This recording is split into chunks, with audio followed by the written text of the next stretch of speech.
Hi everybody, this is Zena Awesome.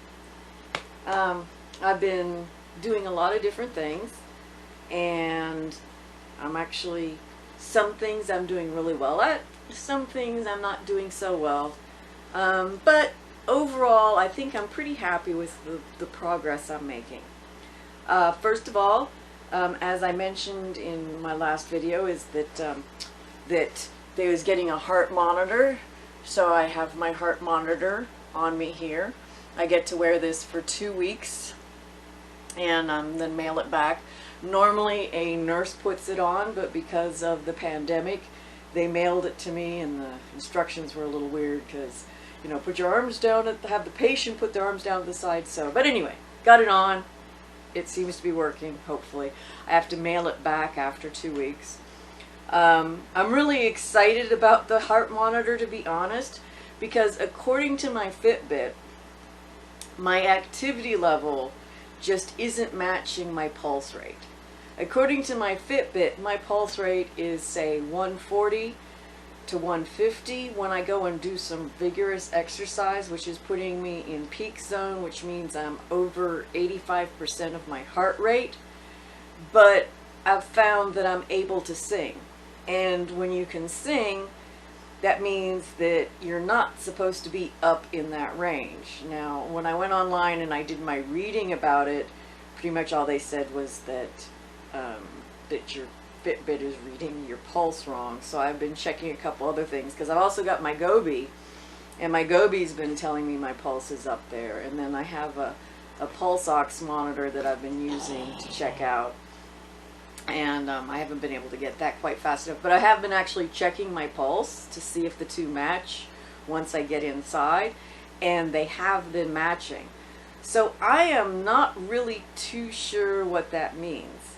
Now, one of the reasons that I have the heart monitor and the doctor is following is that my last physical, and I was on a schedule to get my physical every 6 months, or see the primary care every 6 months, because I saw the same doctor as my husband saw, and he needed to see the doctor every 6 months.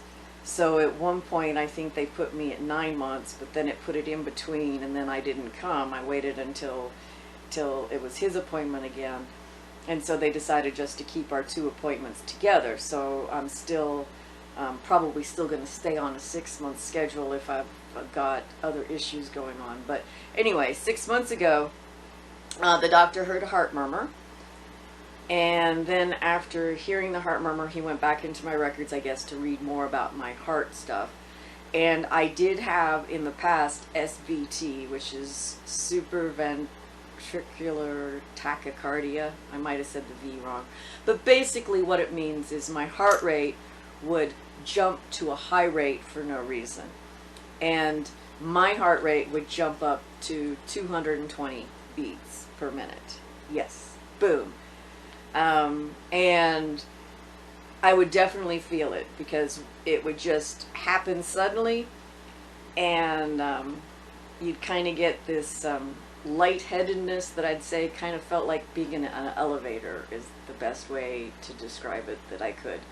And it would stay up there until it suddenly came down, and it would do that on its own. So it would sit there sometimes for half an hour, sometimes an hour, and then it would go back to normal. And so I had a heart ablation. I had the heart ablation in 2014 because I was having this problem while I was taking care of my mom on hospice. So after she died, I got the heart ablation, and for the most part I haven't had any problems. Now I say that, but after my hospital stay in 2018, which I got severely dehydrated, and then I had the ulcer and the kidney stone and everything, I did note on my Fitbit that I had a few times when my pulse went to 130. Obviously 130 is nowhere near 220, so I didn't feel it. And one of the times I actually was able to, I was actually looking at it, looking at my app when my pulse was at 130 and I wasn't doing any activity to cause it to be 130. So I know that my pulse, I've had a few episodes in recent time, but after about 4 or 5 months after that hospital stay, I hadn't seen any more episodes. But I do look at my Fitbit for peaks that shouldn't be there. It would be difficult now because now I am exercising regularly. And so I really want to make sure that my heart's okay. It's because, well, obviously, duh. Especially since I'm out here by myself. Because if I fall down outside or fall down in here, I don't have anybody. Well, actually I do. I do have one person that I email with every day. And she has all my contact information. So if I was to not contact her regularly, that she would, she's got also the number of the police in this area and all that stuff. So she's got information on people to contact, both locally and people I know, if for some reason I don't email her regularly. So I actually do have somebody that if I was to have a problem, that within a day or two there would be help sent out. But you know, that's, so I do have a backup that way. But obviously I don't want a problem with my heart, and I've been really listening to my body as I've been out doing my exercise. And I that's why I said I didn't think I was pushing that hard, because I wasn't feeling that tired. I'm taking it relatively easy. I'm not pushing myself that hard, because you know, as they say, if you didn't have something to measure your pulse, you look at, the first step is, can you sing? If you can sing, usually you need to step it up a bit. And then the next step is, can you talk? And in all the stuff I've done, I've been able to sing through most of it and definitely talk through all of it. So even though my heart rate is going way up, I'm not feeling that physical exertion. I talked about that, like when I had when I was having the breathing thing, and then the coughing. That's because I was breathing in through my nose and kind of out through my mouth, and out here it's way too dry to do that. So and I do have to be a little careful, because I've been doing some singing and stuff too, but I'm going slow enough. It doesn't seem to dry my throat out too much. But when I'm working harder, I breathe just through my nose, which I know is also going to be slowing me down, because I can't be panting, because if I do that, I'm afraid I'm going to be coughing, because the air is just so dry out here. So I'm really limiting my activity levels so that it's not extreme, but that's not, at least according to my instruments, what my pulse is saying. So hopefully this heart monitor will give me a clean bill of health, and I'll be able to continue to exercise like I am. So as far as the exercise goes, I did a lot of research, and again, you know, I listened to the Food Revolution Summit, and one of the speakers talked about that a lot of times recommended daily things are done at lower levels, because if you told them the best level, they wouldn't do it. And they talked about fruits and veggies, how much you should eat, but then they also talked about the amount of exercise, which right now, usually they say, you know, 30 minutes, 3 times a week, and that's a lot less than has been shown is healthy. And when I say healthy, no, I see. So I did my research. I went out and I read the actual articles that talked about how much exercise shows improvement in health. And what the document said basically is that 450 minutes a week is where you plateau. Now obviously any exercise helps, which is why they're trying to encourage people to do anything. You know, even 10 minutes of exercise a week is better than 0 minutes of exercise a week. And by exercise, I mean getting your heart rate to the moderate area type, at least on my Fitbit, the middle area. And So a lot of recommendations are based on the fact that yes, if you exercise 30 minutes 3 times a week, you're going to be far better off than if you do less than that. So I wanted to know, how much should I be exercising for quote unquote optimal benefit from exercise? And that's where I came up with the 450 minutes a week. So I changed my Fitbit goals to 65 minutes of activity 7 days a week. Now, I'm not necessarily going to be able to do that every single day, but at least with it being a goal, because it does seem to change. When my Fitbit goal was only 30 minutes a week, I kind of tried to hit that 30 minutes, and now that I've set it at 65 minutes, I'm really working on hitting my 65 minutes. Now, one of the things I haven't done is I haven't done my 65 minutes all at once. I go out and I get 10 minutes here and 10 minutes there and maybe 20 minutes here, and then at the end of the day I see how much I got to make up. I think the longest I did was the 40 minutes, and I'm not trying to do it all at once. Again, I'm trying to just work my body.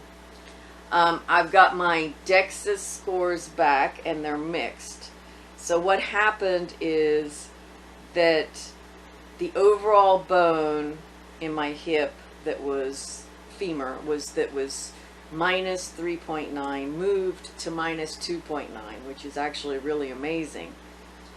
But the neck of my femur, which again, when you have the femur, you got the ball and then you got the main leg bone. There's a piece right in between there. That's called the neck. My neck went from minus 3.1 to minus 3.5. So that's the worst score. So I've gone from the worst score of being minus 3.9 to being minus 3.5, which means that now I'm only 12 times more likely to break a bone if I fall down, instead of 16 times more likely to break a bone if I fall down. So it's a bit of an improvement. And then the other two places they measure the wrist and they measure the back. My back got a little bit better, and unfortunately my wrist got a little bit worse. So now my wrist is, I believe it was minus 3.4, which again is pretty bad.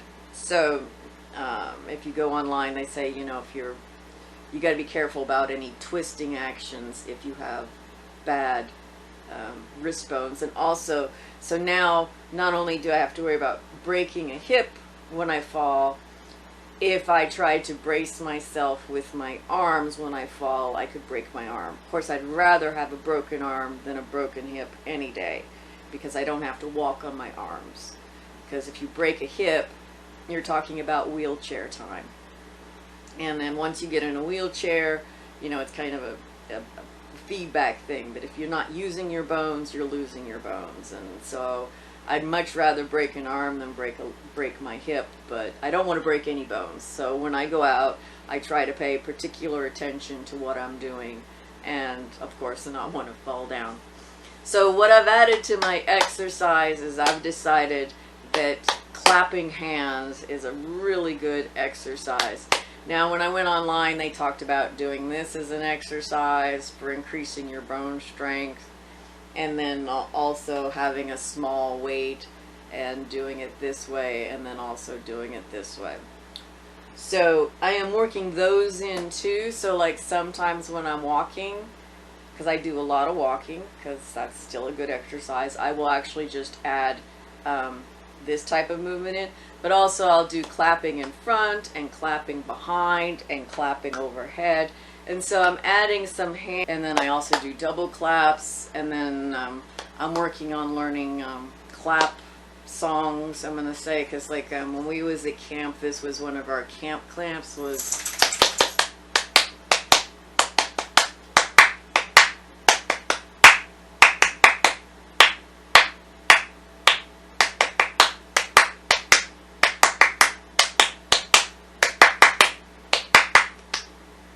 and then just one clap at the end, which of course the people that mess it up, everybody hears them, everybody laughs at them. So And then there was another clap I used to have that I'm trying to remember, that was also, again, that clap, both of them came from camp.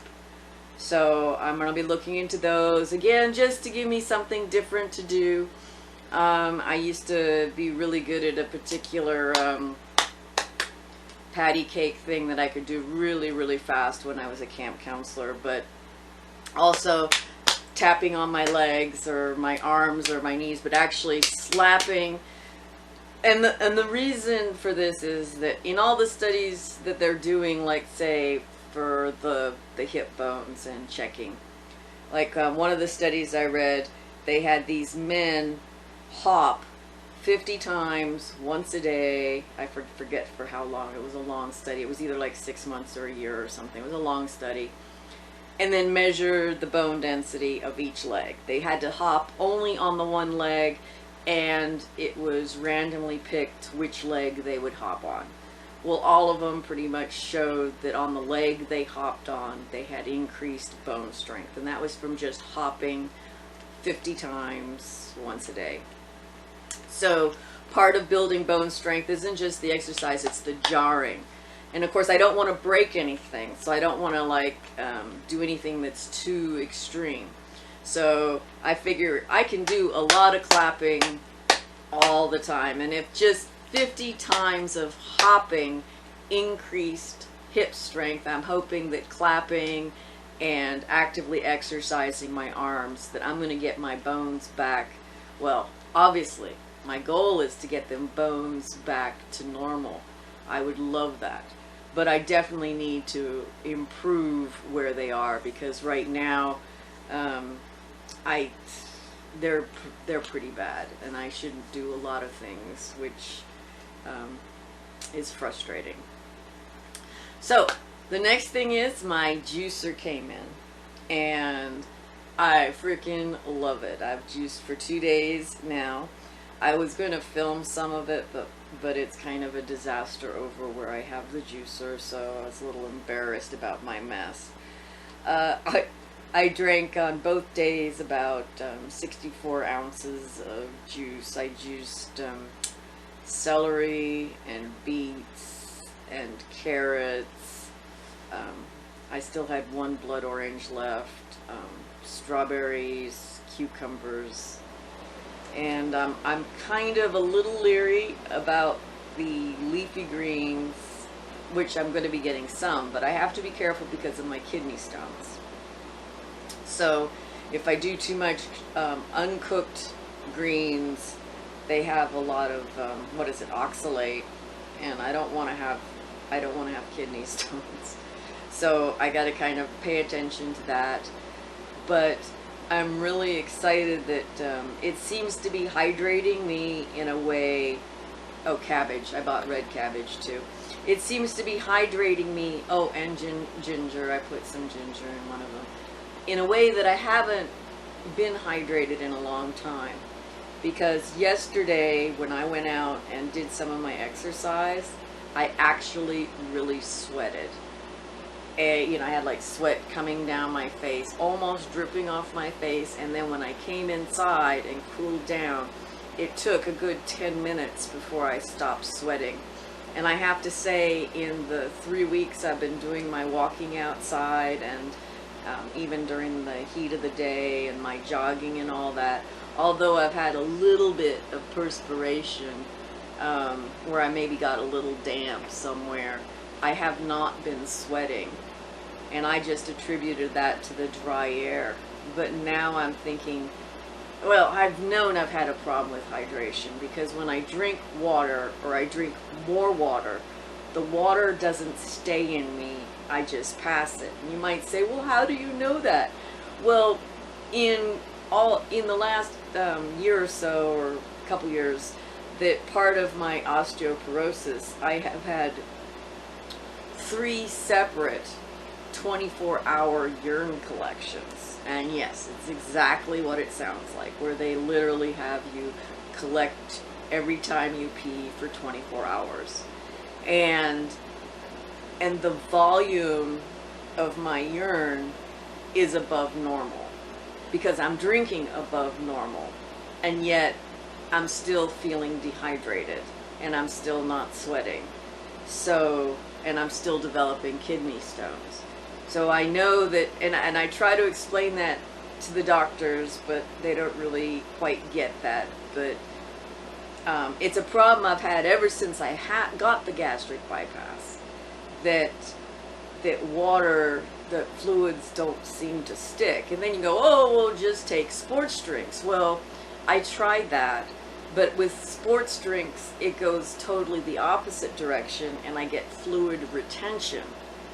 And it sounds weird, but fluid retention is not hydration. With fluid retention, like, my ankles swell up. And even if I'm physically active, I learned this back again in 2015. I was at the Grand Canyon, and I did like the 7-mile hike at the Grand Canyon, and I thought it would be fine to drink Gatorade because, you know, I'm hiking, I'm active, and, you know, so I shouldn't have fluid retention. But I still found that even then, even with being active, I noticed that my ankles were still puffy from water retention, and I could also see it on the scale. So whatever is in the sports drinks does not seem to work well for me, because I don't want to retain fluid, because retaining fluid is bad for you too. So, and you see the increase in heart rate. Your resting heart rate goes up when you retain fluids. So anyway, and so of course there's your blood pressure. That's why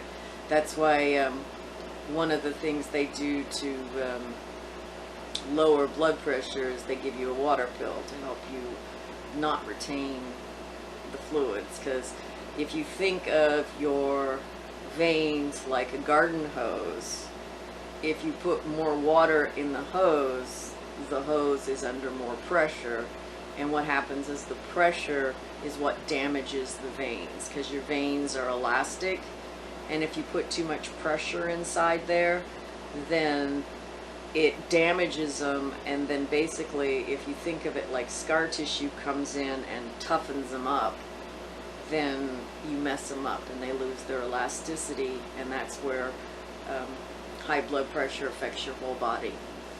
So they give people water pills to help them pee more water out, so there's not as much pressure in their veins. So it's, as I say, it's all complicated, it's all related. And now that I'm going to be doing the juices, I have to be really careful about my vitamins and minerals, because I am on a lot of vitamins, and they're all doctor prescribed, but I don't want to be getting too much, like say vitamin A. I don't really want my skin turning orange. And I could easily drink a bunch of carrots every day, so I'm going to have to be sure I limit that. And I've also added the Spirulina. I've had it, and we did it for a while, but I haven't been using it recently, and that's actually got a lot of the beta-carotene in it too. So even though it's blue-green algae, it can turn your skin orange if you was to do that with other things. So the Spirulina, I tried it in some tea, in some liquid, and it was, I'm going to not say overly gross, but number one, it didn't mix well. And number two, yes, it was a little gross. And it made a mess. It like stuck to everything. So looking at it was more, it actually looked worse than it tasted. But you know, looks matters. You know, your brain and the way we process food and everything, looks matters. So the second time, I haven't done it yet today, but yesterday what I did with the Spirulina, and my Spirulina is a little old. Technically it had an expiration date of January this year, but it's been in the fridge, and then I have another bottle that's still wrapped in bubble wrap that hasn't been opened, so I need to do those. Is I'm doing 5 grams. So I'm doing a little bit more because I figure since it's a little bit older, it's probably not quite as potent. So my idea is to do 5 grams of Spirulina a day, and that has a lot of vitamins and some protein in it. So what I did yesterday is I went ahead and put it with peanut butter.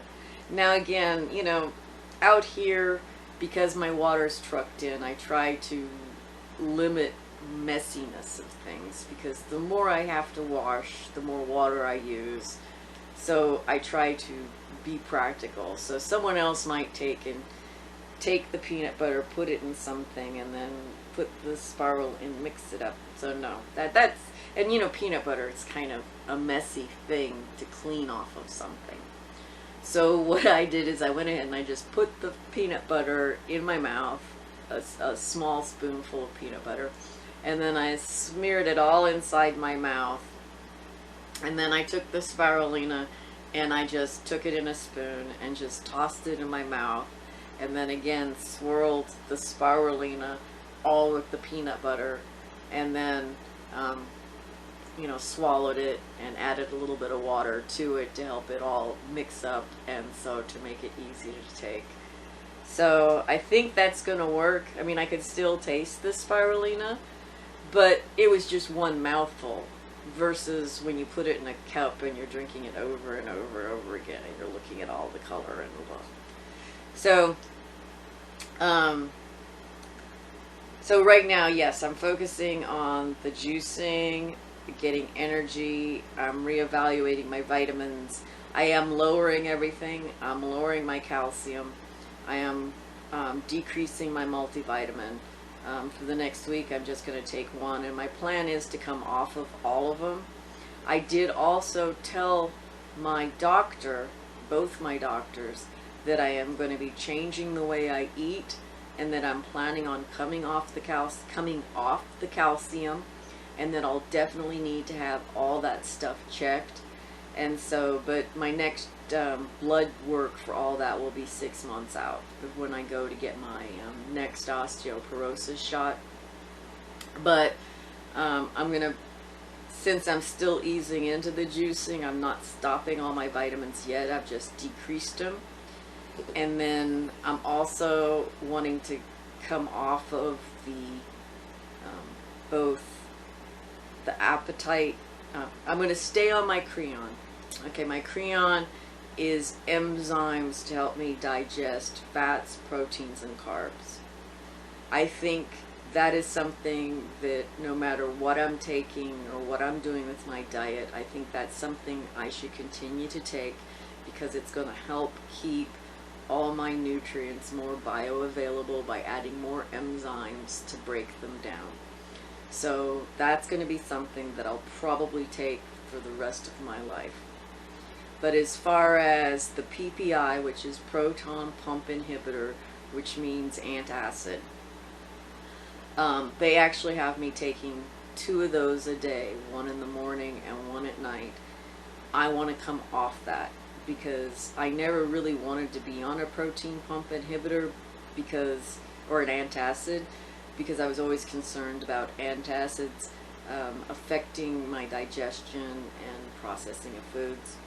So I'm going to I'm coming off of those already. I mean, this week, this morning, I just did my pill box.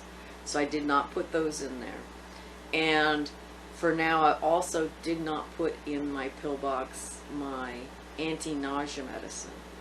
I can still take my anti-nausea medicine as needed if I find that what I'm doing now, that I'm still having a lot of nausea. But I'm hoping that shifting from a solid diet to more of a liquid or puree diet, that I'm going to have less challenges and that I won't feel as nauseous. And at least with the juices, I found the juices, well, I've been taking my pills, so I need to get off the pills to see if I need the pills. So I'm really optimistic about that. I'm looking at tools, other tools I want to have, because I'm going to probably be spending a lot of time at my friends, and I have limited area to cook in there. So I'm looking at buying a pressure cooker, and now the pressure cookers are like multifunction.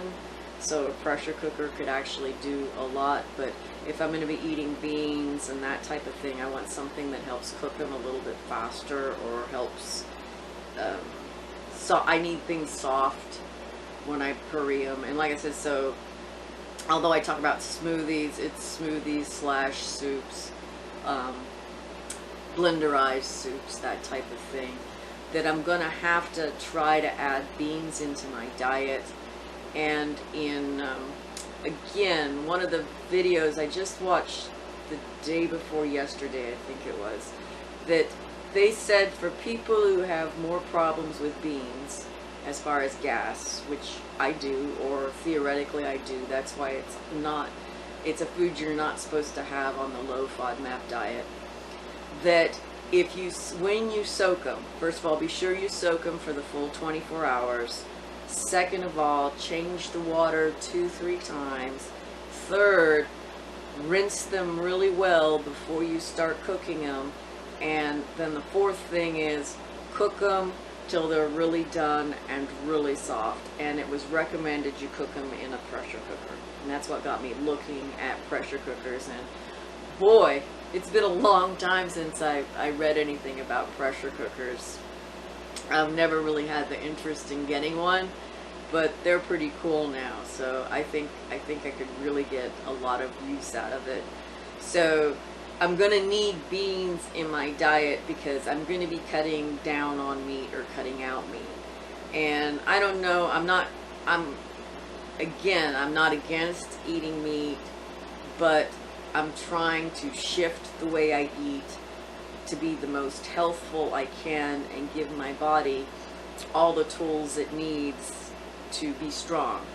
And I figure what's going to happen as I play with my diet, I'm hoping I am in tune enough with my body that I'm going to be able to tell if I need to add meat in or eggs or whatever, that I'll be able to figure all that out through trial and error. So right now the juicing is just one part of my nutrition moving forward and getting my vitamins. Because of what I've read about spinach and kale and the oxalates, that I'm thinking more likely than not the greens, those types of greens, I'm going to be eating more cooked and in a soup type form versus juicing them because of the oxalates and the nutritional value.